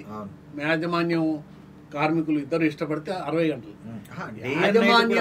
యాజమాన్యం కార్మికులు ఇద్దరు ఇష్టపడడం అనేది ఉండదు, యాజమాన్యం ఇష్టపడుతుంది. డే అండ్ నైట్ కూడా చేశాడు. ఈవెన్ మహిళలకు కూడా అలో చేశాడు. అంటే ఇవేవి చర్చలోకి రాకుండా చేయగలగడానికి ఈ మతం తీసుకొస్తాడు, ఈ కులం తీసుకొస్తాడు, లేకపోతే కాశ్మీర్ తీసుకొస్తాడు, పాకిస్తాన్ తీసుకొస్తాడు, చైనా తీసుకొస్తాడు. ఇంకొక ఇష్యూ కూడా, అంటే ఇవాళ పొద్దున ఒక మిత్రుడితో మాట్లాడేటప్పుడు డిస్కషన్ జరిగింది. కాంగ్రెస్ పార్టీతో సహా మిగతా పార్టీలు మొత్తం జనరల్గా ఈ పేదలకు డబ్బులు పంచుతా ఉన్నాయి, పంచే కార్యక్రమం చేపడతాయి. బీజేపీ పంచడం లేదు. పంచడం వల్ల దేశం ఏదో దివాలా తీస్తుంది. వీళ్ళు పంచకుండా దేశ ఆర్థిక వ్యవస్థ నిలబెడతా ఉన్నారు, పనిచేసే అవకాశాన్ని కల్పిస్తున్నారు. ఒక దుర్మార్గ ప్రచారాన్ని జనంలో కూడా వెళ్ళిపోతా ఉంది. ఎక్కడ నిలబెట్టాడు ఆర్థిక వ్యవస్థను? ఎక్కడ నిలబడి? ఒక విషయం చెప్తా నీకు. జీడిపి మామూలుగా గత 2004 నుంచి 2014 వరకు ఏ రేషియోలో పెరిగిందో 2014 నుంచి 2024 దాకా కూడా అదే రేషియోలో పెరిగింది. గొప్పగా అద్భుతంగా పెరిగింది ఏం లేదు. అట్లాగే ఎకానమీ ఇది 3 ట్రిలియన్ 5 ట్రిలియన్ అంటున్నారు కదా, అది కూడా నీకు సేమ్ ప్రో రేటాల్లోనే పెరుగుతూ వచ్చింది తప్ప కొత్తగా ఈయన చేసిన అద్భుతాలు ఏమీ లేవు. మనకు పైగా విదేశీ మారక ద్రవ్య నిల్వల అంచుకు అడుగంటిపోయినాయి. అడుగంటిపోయినాయి. విదేశీ మారక ద్రవ్య నిల్వలు మన దగ్గర ఇప్పుడు కనిష్ట స్థాయికి చేరుకున్నాయి. అప్పులు గరిష్ట స్థాయికి చేరుకున్నాయి. మన అప్పులు గరిష్ట స్థాయికి చేరుకున్నాయి. మన వడ్డీలు గరిష్ట స్థాయికి చేరుకున్నాయి. మనం పే చేస్తున్నాయి. చైనా లాంటి దేశంతో, చైనా గురించి ఇన్ని మాటలు మాట్లాడతారు కదా వీళ్ళు, కానీ చైనా తోటి ఇవాళ మనం ఎగుమతి చేస్తున్నది చైనా నుంచి దిగుమతి చేస్తున్న దాంతో చూసినప్పుడు అసలు పోలికే లేదు. చైనా నుంచి దిగుమతులు పెరిగినాయి ఇవాళ. ఇంకా ఈ దేశభక్తులు మేక్ ఇన్ ఇండియా మేరా భారత్ మహాన్ అని ఉపన్యాసాలు ఇచ్చే ఈ పెద్ద మనుషులు ఎందుకు ఇంపోర్ట్స్ పెరిగినాయి? చైనాతో ఇంపోర్ట్స్ ఎందుకు పెరిగినాయి? చైనాతో వ్యాపారం చేస్తావు, చైనా వాడు సరిహద్దుల నుంచి తొచ్చుకొస్తుంటే కళ్ళప్పగించి చూస్తావు. నేను రోడ్లు వేస్తున్నాను, రోడ్లు ఎవరికి కావాలి? రోడ్లు వేస్తున్నావు, రోడ్లు ఒకటే అభివృద్ధి. దగ్గరికి పోతున్నావా? ఆపగలుగుతున్నావా? ఆపట్లేవు కదా. కాశ్మీర్లో 370 రాగానే మొత్తం అక్కడ శాంతి భద్రత వెల్లివిరిసాయని చెప్తున్నాం. ఎంతమంది చచ్చిపోయినారు ఇప్పటికీ? రీసెంట్ గా ఎన్ని ఘటనలు జరిగినాయి? దాదాపు ఎన్ని ఘటనలు జరిగినాయి? వరుస నేను లిస్ట్ ఇస్తా. మరి ఇవన్నీ దాచిపెట్టి మళ్ళీ పాకిస్తాన్ మేమైతేనే కొట్లాడినాము, మేము ఏదో సర్జికల్ స్ట్రైక్ చేసినాము, మేము పోయి ఆడ కొట్టించినాము. ఏం కొట్టించినాము? ఏం కొట్టలేదు. అక్కడి నుంచి వచ్చేటోళ్ళు వస్తూనే ఉన్నారు, అక్కడ వచ్చేటోళ్ళు వస్తూనే ఉన్నారు. వీళ్ళు మేము పండిట్లను తీసుకుపోయి కాశ్మీరీ పండిట్లను తీసుకుపోయి ఆడ పెట్టినా ఉన్నారు. ఏమైంది? ఎందుకు వెళ్ళి వచ్చిండ్రు? వాళ్ళందరూ శాపనార్థాలు పెట్టి వెళ్ళి వచ్చారు. ఈ మోడీకి ఎన్ని శాపనార్థాలు పెట్టాలో అన్ని శాపనార్థాలు పెట్టి వెళ్ళి వచ్చినారు వాళ్ళు. అక్కడ బతకలేక అక్కడ చచ్చిపోయినారు చాలా మంది. ఎందుకంటే నువ్వు కాన్ఫ్లిక్ట్ అట్టాగే ఉంచేసి నేనేదో పైనుంచి రుద్దుతా అంటే వాళ్ళ లడక్ ఎందుకు తగలబడుతుంది? లడక్ ఎందుకు ఇవాళ నేను రిజెక్ట్ చేస్తా ఉంది? నువ్వు పోటీ చేయలేదు. అందుకని ఇదంతా ఒక సమస్య. దేశం ఎదుర్కొంటున్న నిజమైన సమస్యలన్నిటినీ కప్పిపుచ్చి మాయ చేసి వాటికి ఒక మతం రంగు ఇచ్చేసేసి ఒకదానికి పాకిస్తాన్ కారణం, ఇంకో దానికి చైనా కారణం, ఇంకొక ముస్లిమ్స్ కారణం అని ఒక దుర్మార్గమైన ప్రచారం చేసి ఇవాళ మోసపుచ్చి ఇవాళ నువ్వు 240 దాకా వచ్చినావు. 400 వస్తాయి, 370 వస్తాయి. 370 అది మార్చినాం కదా మేము ఆడ. 370 ఇట్లా ఈ డంబాచారాలన్నీ ఇవాళ ఏమైనాయి? ఎందుకు రిజెక్ట్ చేసినారు నిన్ను? ఇవన్నీ కాదు. ఉత్తరప్రదేశ్ 80 స్థానాలున్న రాష్ట్రంలో మేము ఆడ బ్రహ్మాండం బద్దలు చేసినాము, నేను ఉద్ధరించిన అని చెప్పినావు కదా.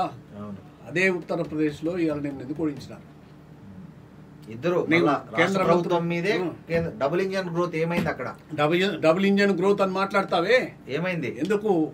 నువ్వు కూడా ఒక 2-3 రౌండ్లు వెనకబడిపోవాల్సిన పరిస్థితి ఎందుకు వచ్చింది నీకు? అక్కడ వారణాసిలో అయోధ్య నువ్వు రామాలయం కట్టి అయోధ్యను నువ్వు విమానాశ్రయం పెట్టి నేను అంత అద్భుతం చేసిన మాట్లాడినావు కదా. అక్కడ ఓడిపోయారు. ఎందుకు ఓడిపోయినావు? రాయబారీలు ఎందుకు ఓడిపోయినావు? అమేథీ ఎందుకు ఓడిపోయినావు? ఇవన్నీ 80 స్థానాల్లో 42 స్థానాలు 44 స్థానాలు ఇవాళ ప్రతిపక్షాలు. నువ్వు ఓడిపోయినట్టు కదా. ఖచ్చితంగా నైతికంగా నీకు ఓటమి. ఉత్తరప్రదేశ్ లో నైతికంగా నీకు ఓటమి వాస్తవం. మహారాష్ట్ర ఆ పార్టీలను ఎన్ని చీలికలు పేలికలు చేసినావు, ఎన్ని కుట్రలు చేసినావు, ఎన్ని 100 కోట్లు ఖర్చు పెట్టి కాంగ్రెస్ ను చీల్చినావు, ఎన్సీపీని చీల్చినావు, శివసేనను చీల్చినావు. ప్రజలు శివసేన మొత్తం అసలు నీతోనే ఉండే శివసేన. ప్రజలు ఏం చేసినారు? నిన్ను ఎక్కడ కొట్టాలనో అక్కడ కొట్టినారు. అందుకని ఇవాళ ఆయన గెలుపు కాదు, అది ఓకే. మెజారిటీ ఆయనకు వస్తుంది, ఎన్డీఏకి ఆయనకు వస్తుంది, గవర్నమెంట్ అయితే ఫామ్ చేస్తాడు, ఎన్డీఏకి వస్తుంది. ఆయన ఏకపక్షంగా ఇక నేనే మునగాన్ని, నేను దైవదూతను, దైవాంశ సంభూతుడిని, నేను బయాలజికల్గా పుట్టలేదు, ఏదో కల్కి భగవాన్ ఈ అవతారాలన్నీ కూడా ప్రజలు రిజెక్ట్ చేసినారు. నువ్వు భగవంతుడు అయితే 400 రావాలి, భగవంతుడు అయితే 300 రావాలి. రెండు రాలేదు అంటే నీ అన్ని నాటకాలు అనే విషయం జనానికి అర్థమైంది. అక్కడక్కడ అర్థం చేసుకోలేని చోట కొన్ని సీట్లు వచ్చినాయి నీకు, దాంతో నువ్వు అధికారంలోకి వస్తున్నావు అనేది తెలుస్తున్నాయి. అంటే ఇప్పుడు అధికారంలోకి వచ్చిన తర్వాత వాళ్ళ భాగస్వామ్య పక్షాలకు విలువనిచ్చే అవకాశం ఉంటుందా? ఖచ్చితంగా ఇవాళ ఉంటుందా? తుమ్మితే ఊడే ముక్కులాగా ఉంది బీజేపీ పరిస్థితి. అందితే జుట్టు, అందకపోతే ఖచ్చితంగా వీళ్ళకి అలవాటే. అంటే భాగస్వామ్య పక్షాలను బెదిరించి ముందులాగా అదిరిచ్చే పరిస్థితి లేదు. ప్రతిపక్షాల మీదకి కూడా ఈసారి మోడీ ఎటబడితే అటు ఈడీని, సిబిఐని అట్లా ఉసిగొల్పే పరిస్థితులు కూడా దేశంలో లేవు. ఈ దేశ ప్రజలు కరెక్ట్ గానే న్యాయం చేశారు. కొంతవరకు అక్కడక్కడ కూటమి వల్ల వాళ్ళు బలపడినప్పటికీ కూడా ఇది దేశ ప్రజలు నియంతృత్వానికి వ్యతిరేకంగా ముఖ్యంగా ఉత్తర భారతదేశ ప్రజలు మేల్కొన్నారు. ఈసారి రేపు ఆయన ఏకపక్షంగా బిహేవ్ చేసే అవకాశం లేదు. రాజ్యాంగాన్ని మరుస్తా ఏమీ లేదు, అతని చేతులు లేదు, ఇంకా అయిపోయింది. చాలా చెప్పినాడు కదా, అవన్నీ ఇప్పుడు ఒక్క నితీష్ కుమార్ చంద్రబాబు చేయి విడిస్తే పరిస్థితి 16, 32 స్థానాలు వీళ్ళిద్దరు ఇంకా పూర్తి ఫైనల్ పూర్తి కాలే. వీళ్ళిద్దరే 32 స్థానాలు. వీళ్ళిద్దరు జారిపోతే చాలు. వీళ్ళిద్దరు డెఫినెట్ గా ఆంధ్రప్రదేశ్ కు 5 ఏళ్ల పాటు ఒక దరిద్రం పరిస్థితిని ఎదుర్కొన్న ఆంధ్రప్రదేశ్ కు ఒక క్యాపిటల్ లేని స్థితి, ల్యాండ్ ఆర్డర్ లేని పరిస్థితి, ఒక అస్తవ్యస్త స్థితి ఎదుర్కొన్న ఆంధ్రప్రదేశ్ కు చంద్రబాబు నాయుడు గెలవడంతో పాటు ఇవాళ ఒక ఇంపార్టెంట్ రోల్ కేంద్రంలో ఎన్డీఏలో ప్లే చేసే అవకాశం, ఏ మేరకు ప్రాధాన్యత ఉండే అవకాశం ఉంది? డెఫినెట్ గా ఆయన again he will become a king maker. yes definitely ఆయన ఒక కీలక పాత్ర పోషిస్తాడు, డెఫినెట్ గా పోషిస్తాడు. ఆ మేరకు ఆంధ్రప్రదేశ్ కు మేలు జరుగుతుంది. ఆంధ్రప్రదేశ్ లో పెండింగ్ లో ఉన్న విభజన సమస్యలు పరిష్కారం అవుతాయి, ప్రాజెక్టులు కంప్లీట్ అవుతాయి. ఫండ్స్ ముఖ్యంగా రాజధాని అనే దాన్ని ఎస్టాబ్లిష్ చేసేసి ఆ రాష్ట్రానికి పెట్టుబడులు తీసుకురావడానికి ఆయన కృషి చేస్తాడు. ఈ అవకాశాన్ని ఉపయోగించుకుంటాడు, ఎందుకంటే మళ్ళీ రాదు. ఆయన వయసు రీత్యా కూడా this is now or never. తర్వాత మళ్ళా కొత్త తరం లోకేష్ ఇంకెవరెవరో ఉంటారు, వాళ్ళు చేస్తారు చేయలేదు వేరే విషయం. కానీ చంద్రబాబు నాయుడు ఒక మార్క్ క్రియేట్ చేసుకోవడానికి అవకాశం వచ్చింది. ఆంధ్రప్రదేశ్ అక్కడ ఢిల్లీలో, రాష్ట్రంలో వచ్చింది, ఢిల్లీలో వచ్చింది. ఈ అవకాశాన్ని ఆయన సద్వినియోగం చేసుకుంటాడని నేను అనుకుంటాను. అంటే మోడీ ఇప్పటికైనా కక్ష సాధింపు చర్యలని అంటే మానుకోకపోయినా కనీసం వెనక్కి తగ్గి ఆ చర్యలను చేపట్టకుండా అవకాశం. మోడీ ఏం చేస్తాడు అట్లా? మోడీ స్వభావం రీత్యా వీళ్ళు మారరు. రాజకీయ నాయకులు వాళ్ళ స్వభావాలంత తొందరగా మార్చుకొని ముందంత దూకుడు ప్రదర్శించేంత బలం లేదు. కట్టడి ఉంటది, ఇప్పుడు ఇటువైపు నుంచి కట్టడి ఉంటది. తర్వాత ఈవెన్ ఆర్ఎస్ఎస్ లో కూడా, పార్టీలో కూడా ఇంతకు ముందులాగా ఈయన చాలింకా ఈయన అది అయిపోయింది మార్చుదామనే ప్రతిపాదనలు కూడా రావచ్చు. ఆల్రెడీ వచ్చాయి ప్రతిపాదనలు కూడా రావచ్చు. బీజేపీ గ్రూపుల్లోనే చాలా ఆర్ఎస్ఎస్ ఆలోచిస్తున్నదని చెప్పి అది ప్రచారం కూడా జరుగుతున్నది. అందుకని అంటే దాన్ని ఓవర్కమ్ కావడం కోసమే మోడీ ఔర్ ఎక్ బార్ 400 అనే నినాదం వచ్చింది, చేసినాడు, అయిపోయింది. అయితే ఇప్పుడు ఆర్ఎస్ఎస్ నిజంగా మోడీని మార్చి ప్రధాని అభ్యర్థి రేసులో గడ్కరీనో ఇంకొకరినో ముందు తీసుకొచ్చే అవకాశం ఉందా ఆర్ఎస్ఎస్? ఇప్పుడు ఎప్పుడైనా పార్టీ ఇది ఇప్పుడు మనం ఇప్పుడే డిసైడ్ చేయలేము, కానీ ఆ అవకాశాలు ఎప్పుడు ఉంటాయి. పార్టీ అంతర్గతంగా వాళ్ళు చర్చ చేస్తారు. ఆర్ఎస్ఎస్ ఇంపార్టెంట్ రోల్ ప్లే చేస్తుంది. ఆల్టర్నేటివ్ లీడర్స్ అంటే ఆయన కన్నా బెటర్ గా ఉండే వాళ్ళు కావాలనుకుంటారు కదా. భాగస్వామ్య పక్షాల ఆమోదం కూడా అవసరం కాబట్టి ఏది ఏకగ్రీవంగా లేకపోతే ఒంటెత్తు పోకడలాగా నిర్ణయాలు తీసుకునే పరిస్థితి అయితే ఉండదు ఈసారి. కానీ ఎన్నికల్లో బీజేపీ ఎన్డీఏ కూటమికి మెజార్టీ రాలేదు, బీజేపీకి అబ్సల్యూట్ మెజార్టీ రాలేదు. కానీ ఇవాళ జనాకర్షక నినాదాలు కాంగ్రెస్ పార్టీ తీసుకున్నారు. ఏది ముఖ్యంగా బీసీ కులగణన చేస్తా, దేశవ్యాప్తంగా కులగణన చేస్తాను ప్రకటించింది. మహిళల ఖాతాలో ప్రతి ఏటా ₹1,00,000 వేస్తాను ప్రకటించింది. వెంటనే తాము అధికారంలోకి వచ్చిన వెంటనే 30 లక్షల ఉద్యోగాల్ని భర్తీ చేస్తానని ప్రకటించింది. అయినప్పటికీ ఆంధ్రప్రదేశ్ హోదా కానీ అధికారాన్ని అందుకునే స్థాయికి రాలేకపోవడానికి ఏం దోహదం చేసి ఉంటాయి, కారణాలు ఏమైంది అంటే చెప్తుంటే ఇంతకుముందే ఫెయిర్ పొలిటికల్ ప్లే లేదు. ఇండియా కూటమి ఏర్పాటే చాలా ఆలస్యంగా జరిగింది. ఇండియా కూటమి ముందు జరగాల్సిందే. తర్వాత ప్రధాన అభ్యర్థి పేరు అనేది ఖరారు కాకపోవడము అదొకటి చెప్పలేదు. కూటమి ఇండియా కూటమిలో మల్లికార్జున ఖర్గే పేరు ప్రతిపాదనకు వచ్చినప్పుడు కాంగ్రెస్ దాన్ని ఆమోదించింటే కూడా ఇవాళ ఇండియా కూటమి ఇంకా మంచి ఫలితాలు సాధించేది. అతనికి ఉన్న దళిత్ కార్డు చాలా ఉపయోగపడేది అయ్యుండొచ్చు మేబీ. సో అక్కడ కూడా నిర్ణయం తీసుకోకపోవడము, వాళ్ళలో వాళ్ళ లుకులుకలు, అనైక్యత. బీహార్ ఉంది, బీహార్లో నిజానికి 40 సీట్లు రావాలి. కానీ బీహారు వీళ్ళ అలయన్స్ మేకింగ్లో చాలా లోపాలు జరిగినాయి. చాలా ఒకరి కాళ్ళు ఒకరు కొట్టుకోవడానికి ప్రయత్నం చేసినారు.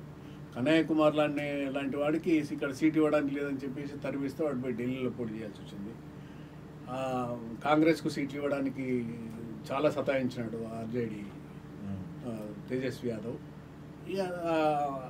అక్కడ సింక్రనైజ్ కాల, అలయన్స్ అనేది సింక్రనైజ్ కాల. అంటే ప్రజలకు విశ్వాసం ఏర్పడలేదు. ఇండియా ఆమె మమతా బెనర్జీ పక్క వెళ్ళిపోయింది, కేజ్రీవాల్ ఒక దారి, కేజ్రీవాల్ ఒక వైపు వెళ్ళిపోయింది. ఇట్లా ఇప్పుడు వాళ్ళు కొంతమందిని అలయన్స్ బాగా సింక్రనైజ్ అయిన ఉత్తరప్రదేశ్ ఉంది. పక్క క్యాండిడేట్లు అవి అందరూ కలిసి మాట్లాడుకొని చేసినారు. క్యాంపెయిన్ కూడా బ్రహ్మాండంగా చేసినారు. ఉత్తరప్రదేశ్ చెప్తున్నాడు మన ఒక సభకి వెళ్తే రాహుల్ గాంధీ 2-3 ఊర్లకు మనుషులు ఎంటర్ అయ్యే పరిస్థితి లేని అంత జనం వచ్చింది. అది కనిపించింది. ఎవరు చూపించలేదు, ఏ మీడియా చూపించలేదు. అంటే మీడియా ఫేర్ ప్లే అంటే ఏంటంటే అందరికీ మోడీకి ఇచ్చిన ప్రచారం ఇవ్వాలి కదా. మన దగ్గర నేను ఇవాళ తెలుగు టీవీ ఛానళ్లను నేను ఆక్షేపిస్తున్నా. బీజేపీ నాయకత్వం ఎవడు మాట్లాడినా ఏం మాట్లాడినా ఆ లైవ్ తగిలించి కూర్చుంటున్నారు. జగన్ కూడా బండి సంజయ్ మాట్లాడినా లైవ్ తగిలించి కూర్చుంటారు. అన్ని ఈటీవీ కానీ, ఎన్టీవీ కానీ, TV9 కానీ, ఏబిఎన్ కానీ అందరూ కూడా బీజేపీ ప్రచారం అంటే అన్కండిషనల్గా విస్తృతంగా ఇచ్చినారు. సరే డబ్బులు కూడా ఇస్తున్నారని తెలియదు వాళ్ళు.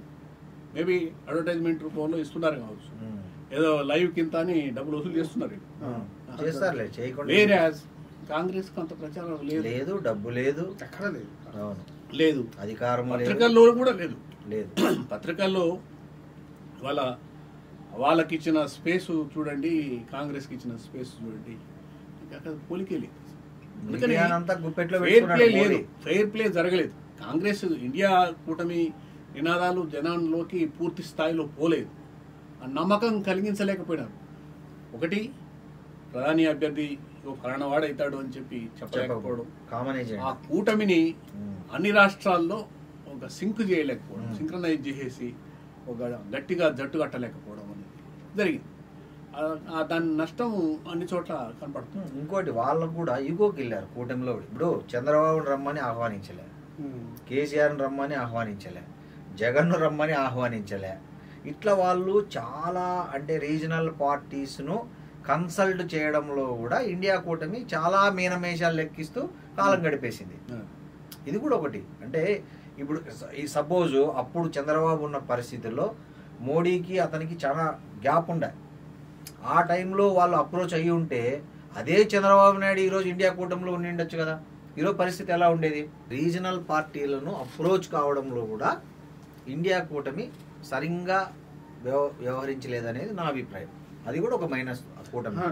కూటమిలోకి వచ్చిన దగ్గర కూడా ఒక యూపీ ఒకటి సింక్రనైజ్ అయింది, మొత్తం గెలిచింది. మహారాష్ట్ర కూడా ఎక్కడైతే వీళ్ళందరూ ఐకమత్యంగా పనిచేసి ఫైట్ చేసినారో అక్కడంతా గెలిచినారు. ఇప్పుడు బీహార్ పోయింది. కారణం ఏంది? నితీష్ కుమార్ డబల్ గేమ్ ఆడాడు. వీళ్ళు కూడా డబల్ గేమ్ మెయిన్. ఊహించని విధంగా అతను కూటమికి హ్యాండ్ ఇచ్చి పోయి మోడీ పంచన ఆఫ్టర్ ఆల్ ఒక చిన్న అవిశ్వాస తీర్మానం నోటీస్ వస్తానే సీఎం పదవి ఎక్కడ పోతుందని ఆయన వెళ్ళిపోయి మోడీ సంఘం చేరాడు. మళ్ళీ ఢిల్లీలో పోయి కొత్త డ్రామా ప్లే చేయబోయాడు. సో ఇట్లాంటి కొంతమంది గోడ మీద పిల్లి దాటు వ్యవహారం ఉన్న రీజనల్ పార్టీల నాయకుల వల్ల కూడా ఇండియా కూటమికి సుస్థిరత లేదు. వాళ్ళు ఎప్పుడు ఎవరితో ఉంటారో, ఎవరు ఎక్కడ జంప్ అవుతారో, వీళ్ళను కూడా మోడీ ఇన్ఫ్లుయెన్స్ చేస్తాడేమో నెక్స్ట్ అని, అంటే ప్రజలకు విశ్వాసం లేదు. ఫస్ట్ అది అనుమానం, సందేహాస్పద అది దాంతో క్రియేట్ చేయడంలో కూడా మోడీ సక్సెస్ అయ్యాడు. మోడీ మీడియా కూడా సక్సెస్ అయ్యాడు. వాళ్ళు ఎవరు ప్రధానమంత్రి అవుతాడు పదే అడుగుతున్నానండి.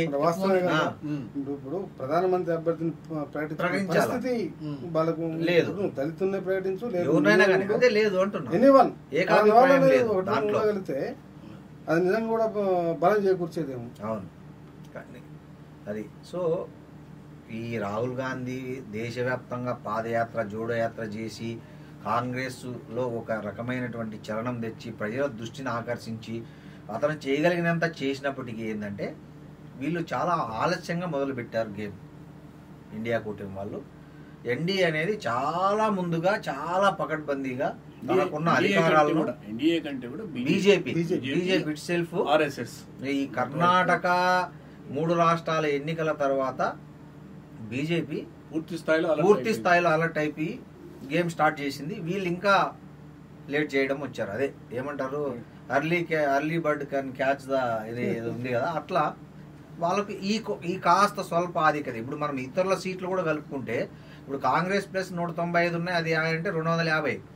బీజేపీ ప్లస్ అంటే 293. ఇద్దరికి ఇప్పటి వరకు జస్ట్ 40 సీట్స్ 45 సీట్స్ గట్టిగా చెప్తున్నా. అదే ఆలస్యం వల్ల జరిగిన నష్టం తప్ప అది ఈసారి. ఇప్పుడు నీకు సింపుల్ చెప్తున్నా, 2 రాష్ట్రాలు కర్ణాటక, తెలంగాణ కాంగ్రెస్ పార్టీ గెలిచింది. ఈడ ఇంకొక 15 సీట్లు గెలుచుకుని కాంగ్రెస్. అవును, బీహార్ లో ఇంకొక 15 సీట్లు గెలిచారు, అయిపోయాయి. 345 వచ్చేసిగా 3 చోట్ల గెలిస్తే. కానీ ఇక్కడ సరిగా వాళ్ళు. కానీ ఎందుకు తెలంగాణలో ముఖ్యంగా కాంగ్రెస్ పార్టీ మొన్ననే అధికారంలోకి వచ్చింది, మంచి మెజార్టీతో వచ్చింది. సరే, వీళ్ళు కూడా కొన్ని పనులు చేయబోతున్నారు. బీఆర్ఎస్ కంప్లీట్ లూజర్ పరిస్థితిలోకి వచ్చింది. కానీ 8 అసెంబ్లీ సీట్లకే పరిమితమైనటువంటి బీజేపీ పార్టీ 8 పార్లమెంటు సీట్లలో ఆధిక్యంలోకి వచ్చే పరిస్థితి అసలు ఎందుకు క్రియేట్ అయిందంటే 2 విషయాలు. ఒకటేమో కాంగ్రెస్ దరిద్రానికి కరువు వచ్చింది, రావడమే కరువులో వచ్చింది. కరెంటు సమస్యలు వచ్చినాయి, నీళ్ళ సమస్యలు వచ్చినాయి, ధాన్యం కొనుగోలు సమస్యలు వచ్చినాయి. దాన్ని బీఆర్ఎస్ టైమ్లీ దాన్ని బాగా పట్టుకొని జనంలోకి వెళ్ళింది. వ్యతిరేకంగా, ప్రభుత్వానికి వ్యతిరేకంగా జనాన్ని మొబిలైజ్ చేసింది. ఆ మొబిలైజేషన్ అంతా అటు బీజేపీ. ఇక్కడ కాంగ్రెస్ వచ్చిన ప్రాబ్లం ఏంటంటే పైసలు లేవు, ఖజానా ఖాళీ. అంటే కరువులో వచ్చిండ్రు, డబ్బులు లేవు. ఈ స్కీములన్నీ చాలా పెద్ద పెద్ద స్కీములు, ఇంతప్పుడు స్కీములు ప్రకటించినారు. ఆ స్కీములు ఇంప్లిమెంట్ చేయడానికి సరిపోను డబ్బులు లేవు, దానికి టైం పడుతుంది. జనానికి అపనమ్మకం ఏర్పడుతుంది, చేస్తారా చేయరా అపనమ్మకం ఏర్పడి, అపనమ్మకం ఏర్పాటు కావడానికి అవసరమైన ప్రచారం అంతా అవతల గట్టిగా చేస్తున్న క్రమంలోనే నోటిఫికేషన్ వచ్చింది. ఇక్కడ కాంగ్రెస్ కు ఫెయిల్యూర్స్, ధాన్యం కొనుగోలు అయితేంది, లేకపోతే కరెంట్ ఇష్యూస్ అయితేంది, ప్రధాన ప్రతిపక్షం ఉన్నటువంటి బీఆర్ఎస్ ఉద్యమం చేశారు. బీఆర్ఎస్ ఉద్యమం చేసింది. ఆ ఉద్యమం చేసినందుకు ఆ ఫలితం వీళ్ళకి బీఆర్ఎస్ దక్కాలి. కానీ ఏమి చేయాలి, బీజేపీకి ఎట్లా పోయింది? బీజేపీ ఇప్పుడు ఏమైందంటే ఒక 15 నెల రోజుల పాటు బీఆర్ఎస్ నాయకత్వం పూర్తిగా పడక వేసింది. అంటే బీఆర్ఎస్ మాజీ ఎంపీలు, బీఆర్ఎస్ నుంచి పోటీ చేయాలనుకుంటున్న వాళ్ళు, వీళ్ళందరూ నాయకత్వాన్ని సంప్రదించడానికి చేసిన ప్రయత్నాలు ఏవి ఫలించలే, అపాయింట్మెంట్లే దొరకలే. వాళ్ళకు ఒక పక్కనేమో బీజేపీ నుంచి ఆహ్వానాలు వస్తున్నాయి, కాంగ్రెస్ నుంచి ఆహ్వానాలు వస్తున్నాయి, ఇంకో పక్కనేమో ఈ మన ద్వారా మన పార్టీ నాయకత్వం అపాయింట్మెంట్ ఇస్తలేదు. ఈ లోపల ఎక్కడో ఎటో అందరూ వెంకటేష్ నేత, బీబీ పాటిలు, రంజిత్ రెడ్డి, రాములు, రాములు ఎక్కడో అక్కడ దారులు చూసుకుంటుంటే నాయకత్వం చేతలుడికి కూర్చున్నది. ఎప్పుడైతే ఏదో కొంతమంది వీధుల్లో బయట పోరాటాలు చేయడం మొదలుపెట్టారు అప్పుడు నాయకుడు బయటకు వచ్చినాడు. అప్పటికి వెళ్ళిపోవాల్సిన వాళ్ళు వెళ్ళిపోయినారు, కంప్లీట్ గా డిమోరలైజ్ అయింది. అప్పుడు అభ్యర్థులు అని వెతికితే ఎక్కడ ఉన్నారు? అభ్యర్థులు లేరు. వచ్చినవాడు పోటీ చేయడానికి సిద్ధపడతలేడు. పోటీ చేయడానికి సిద్ధపడ్డవాడు కూడా తర్వాత సెకండ్ థాట్స్ తోటి మళ్ళా పార్టీ మారి వెళ్ళిపోయాయి. ఇటువంటి ఒక అపనమ్మకమైన పరిస్థితిని బీఆర్ఎస్ క్రియేట్ చేసుకుంది. ఎందుకు చేసుకుంది బీఆర్ఎస్? కావాలని చేసుకుందా లేకపోతే వేరే ఇంకేమన్నా ఇద్దరు లేదు? ఇంకా అది ఆ పార్టీకి ఉండే ఒక పెద్ద లోపం, అని పెద్ద బలహీనత. ఆ నాయకత్వానికి, ఆ పార్టీ నాయకత్వానికి ఉండే పెద్ద బలహీనత, పెద్ద లోపం ఏంటంటే వాళ్ళు ఏదన్నా ఎదురు దెబ్బలు తగిలితే తట్టుకోలేవు. కింద పడి గిలగిల కొట్టుకుంటూ ఉంటారు. ఇంకా ఆ గిలగిల కొట్టుకోవడంలోనే కాలక్షేపం అయిపోయింది. ఉద్దేశపూర్వకంగా చేశారని నేను అనుకోను. వాళ్ళలో ఒక చర్చ జరిగింది, బీజేపీతో పొత్తు పోదాము లోక్సభలో అని కూడా చర్చ జరిగింది. పొత్తు పోదామని ప్రయత్నం చేసిన దాంట్లో ఒక మేజర్ వర్గం పొత్తు కోసం ప్రయత్నం చేసింది. లేదు, ఆయన పెద్ద సారు కానీ కొంతమంది నాయకులు కానీ దాన్ని వ్యతిరేకించారని చెప్పి చెప్పారు. జరిగినాయి. ఆ బీజేపీతో పొత్తు పోవాలనుకున్న వాళ్ళు ఇంకో అడుగు ముందుకేసి మీరు వెళ్ళిపోండి తర్వాత మేము కూడా వస్తామని చెప్పారని ఇట్లా ప్రచారాలు జరిగినాయి. అట్లాంటప్పుడు ఆ పార్టీ ఎట్లా సర్వైవ్ అవుతుంది? క్యాడర్ కింద ఎట్లా నిలబడతారు? ఎట్లా ప్రచారం చేస్తారు? తర్వాత పైసా ఇవ్వలేదు, ఎక్కడ డబ్బు రూపాయి కూడా మంచి ఎన్నికల చివరి రోజుల్లాగే బాగానే కేసీఆర్ గారు బీఫారం ఇచ్చినప్పుడే దాదాపు ₹1,00,00,000 85 లక్షలు ఎంత ఇచ్చారు. అది అసెంబ్లీకి 40 లక్షలు ఇచ్చారు. పార్లమెంట్ ఎన్నికలు కూడా ఇచ్చారు. పార్లమెంట్ ఎన్నికలు కూడా అఫీషియల్ గా ఖర్చు పెట్టేది ఏదో ఇస్తారు కానీ అది ఏమవుతుంది, ఏ మూలకైతుంది? మామూలుగా ఎన్నికల ప్రచారానికి మిగతా వాళ్ళు చేసిన దానికి దీన్ని చూస్తే అది అసలు సంబంధమైన పోలికే లేదు. ఈ స్పేస్ అంతా బీజేపీ క్యాచ్ చేసుకుంది. ఆఫ్టర్ ఎలక్షన్స్ అంటే ఈ రోజుతోనే ఎలక్షన్ ఫలితాలు ఇవన్నీ కూడా అయిపోతా ఉన్నాయి. కాంగ్రెస్ సగము, బీజేపీ సగము తీసుకున్నది. రాజకీయ పరిణామాలు తెలంగాణలో ప్రత్యేకంగా ఏ విధంగా ఉండే అవకాశం ఉంది? డెఫినెట్ గా ఇది ఒక ల్యాండ్ మార్క్ డెవలప్మెంట్ కాబోతుంది. ఎందుకంటే బీజేపీకి 8 లోక్సభ స్థానాలు రావడం అనేది చిన్న విషయం కాదు, వాళ్లకు గొప్ప అచీవ్మెంట్. డెఫినెట్గా దీంట్లో నుంచి కొందరు కేంద్ర మంత్రులు అవుతారు. ఇక్కడ వాళ్ళు పార్టీని మరింత ఎస్టాబ్లిష్ చేసుకునే ప్రయత్నం చేస్తారు. చాలా డెవలప్మెంట్స్ జరుగుతాయి. ఇంకా తర్వాత యువతల కాంగ్రెస్లో కూడా ఇది చాలా లోకలు క్రియేట్ చేసే అవకాశాలు రెండుగా ఉంటాయి. ఎందుకంటే మల్కాజ్గిరి రేవంత్ రెడ్డి ప్రాతినిధ్యం వహించిన నియోజకవర్గం, దాంట్లో బీజేపీ చేవెళ్ళ ఆయన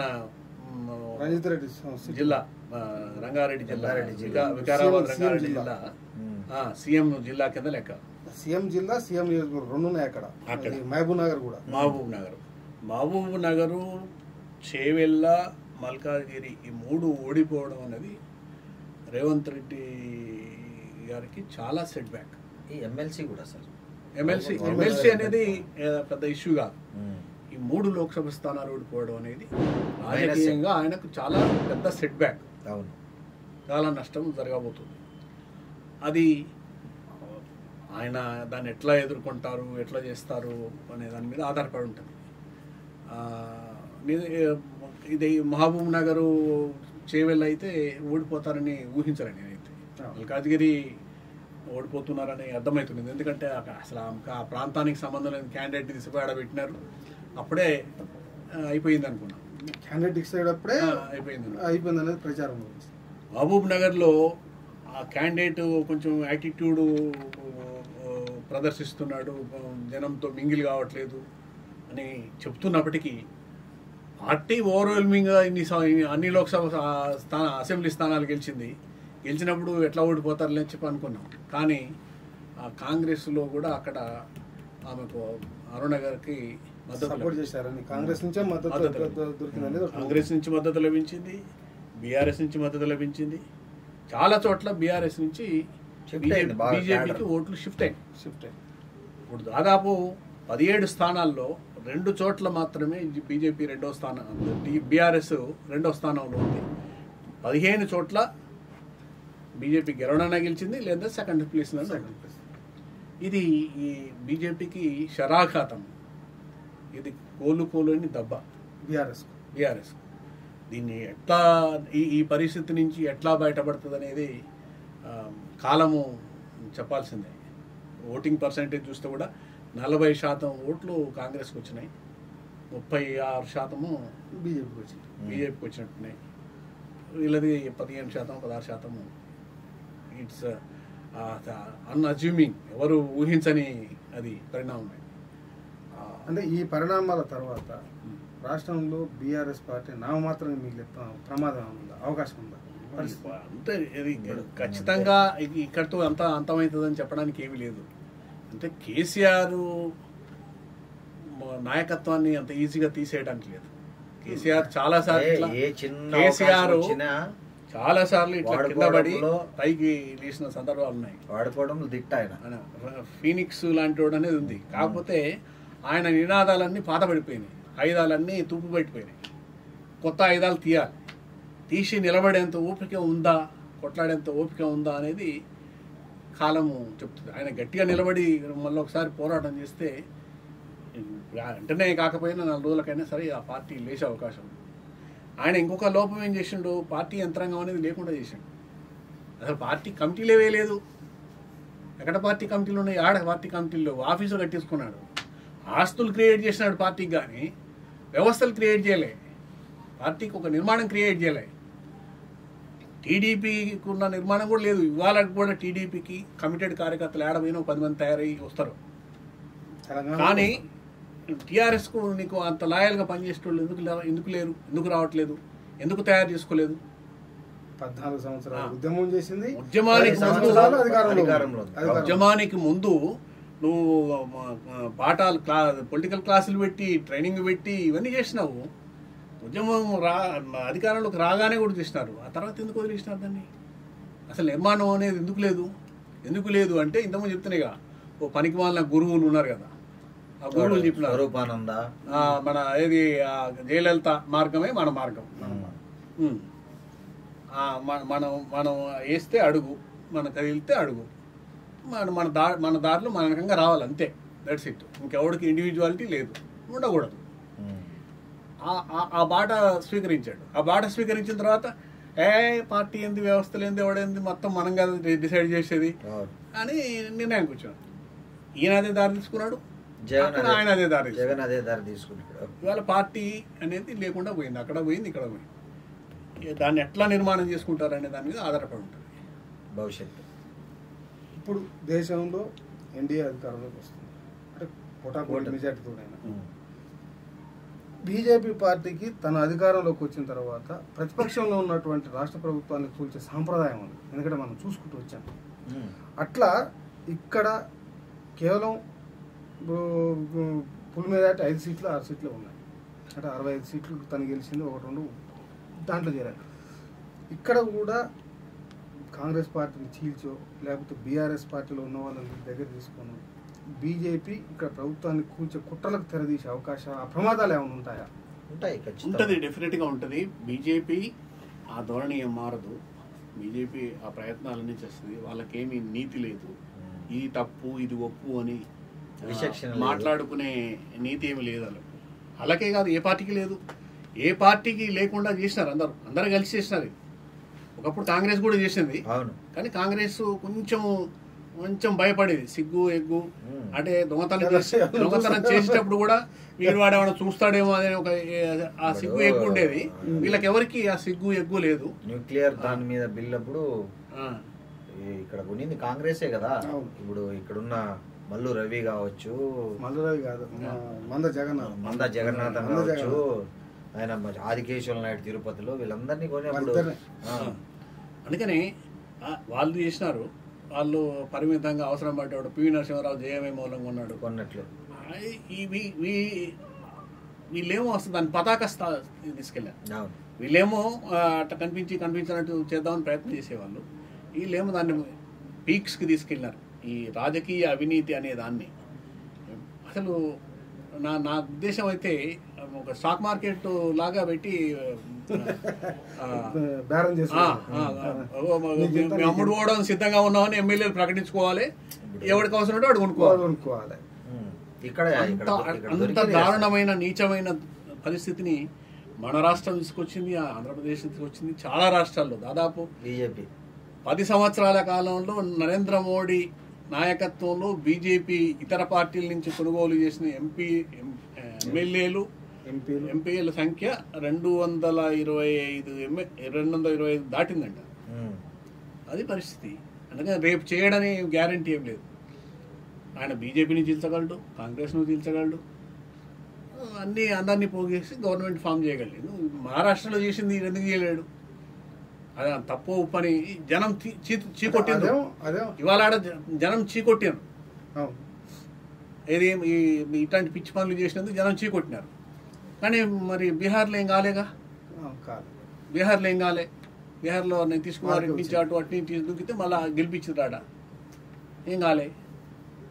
హర్యానాలో, హిమాచల్ ప్రదేశ్లో వాళ్ళకి అట్లాంటివి ఏమీ ఎదురుగాలే. అందుకని వాళ్ళకేమీ 20 కోట్లు 30 కోట్లు ఆఫర్ చేస్తే ఏ ఎమ్మెల్యే అయినా సరే అమ్ముడు పోకుండా ఉండడానికి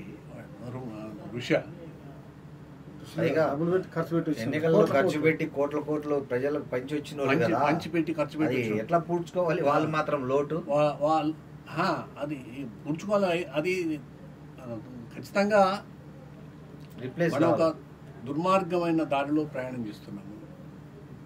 మన పాలిటిక్స్ ఒక ఎండ్లెస్ కరప్షన్ ట్రాక్ మీద ప్రయాణం చేస్తున్నాయి. ఎంత దూరం పోతాయి, ఎట్లా ఎండ్ అవుతాయి అనేది తెలియదు. కానీ చాలా ప్రమాదకరమైన స్థాయికి రాజకీయాలు మారుతున్నాయి. దానికి అందరూ కారకులే, అందరూ బాధ్యులే. రేపు తెలంగాణ గవర్నమెంట్ కూడా సుస్థిరంగా ఉంటుందన్న గ్యారంటీ లేదు. Thank you sir.